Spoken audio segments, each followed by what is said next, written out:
and get out of the way. Get out of the way. The main problem of P2P system is bottlenecks.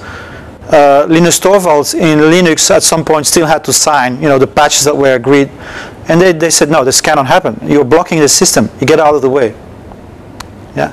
So you start from point of view that the creativity, the productivity is already there.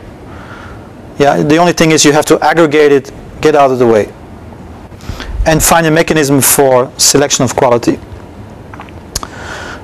This is, I think, important because this is, I think, the kind of the spiritual and ontological principle that's behind it. So people would experience each other as equals, but in a specific sense of being both superior and inferior to themselves in varying skills and areas of endeavor, but with none of those skills being higher or lower than another. Yeah. So I know that I'm better in painting, but you're better in sculpture, and that's fine. We'll find a system where everybody can find his. So it's not a system for an elite. Yeah, in Wikipedia you have a person called the red dot guy, and he's a person who creates 40,000 red dots a year in cities over 10,000 people on maps in the Wikipedia system. He's probably an artist or something, but he has found his thing, and he's appreciated because he has a unique ability to do something that nobody else maybe wants to do. And the system allows this kind of self-selection to take place, and you fit your puzzle into this globally coordinated system.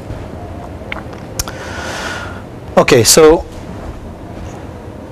now we move to the meta system. So what do we have? We have something very significant. Think about when Marx started to write his works, and of course he was wrong about many things, but he was right about one thing, which was that these few thousand workers in Manchester were the future. That he was right about. Yeah. And so we are standing now at a moment in history where we can observe a new mode of production, a new mode of governance, and a new mode of property arising. And so instead of having a binary choice between the state form and the private form, we now have a triarchical choice, and we now know we can have the direct social production of value. I'll give you an example. I went to the French city of Brest in Bretagne, and it's a city that was bombed out in World War II, not very attractive, so they have an incentive in Brest to create cultural value to enrich the city because, otherwise it's really drab there. So they have a cell in the city hall, which is a participatory democracy cell with 7 people, and what's their job is to enable and empower citizens to create cultural value. So you can borrow computers, webcast, podcast material, cameras like that. They will train you for free. They will give you the servers. And one of the things I saw there, they have smuggling routes, which are very popular with tourists, old smuggling routes from 100 years ago. And so one group is doing oral history, interviewing old ladies who have houses along the paths. Another group is doing bird taping, different birds and the sounds. Other groups are photographing all the landmarks. So what is that? That's not state production. That's not private production. That's social production. It's the relationships of the people together which create cultural value for the city of Brest. And the state, I call it the partner state approach, instead of the welfare state approach, the state enables and empowers the direct social production of value by the citizens and the communities. Yeah. I make a very strong claim, which is the following. I claim that peer production is more productive than for-profit production.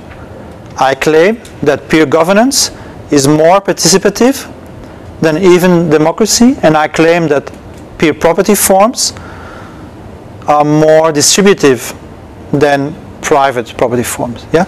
So here we say it's from everybody, but I'll decide as a bureaucracy what can do. Actually, I can actually exclude you from your own collective property.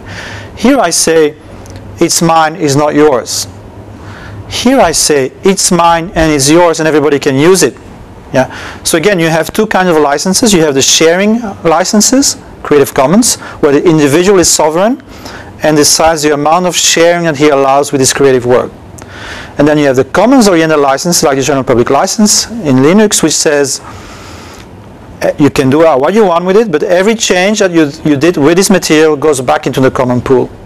So that's a group-oriented, commons-oriented form of property. So when I say it's more productive, okay, one more thing here. So in terms of hierarchy, so it's very important to see that there is hierarchy, there is sometimes decentralization in a distributed network.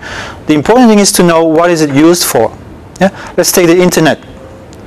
The domain name system is a decentralized element within the distributed network of the internet, which potentially can be used to control it. And the Chinese, for example, use the DNS system to censor and filter it.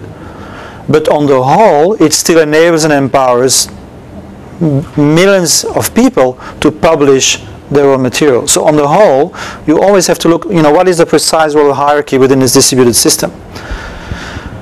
But the big good news, I think, is the following.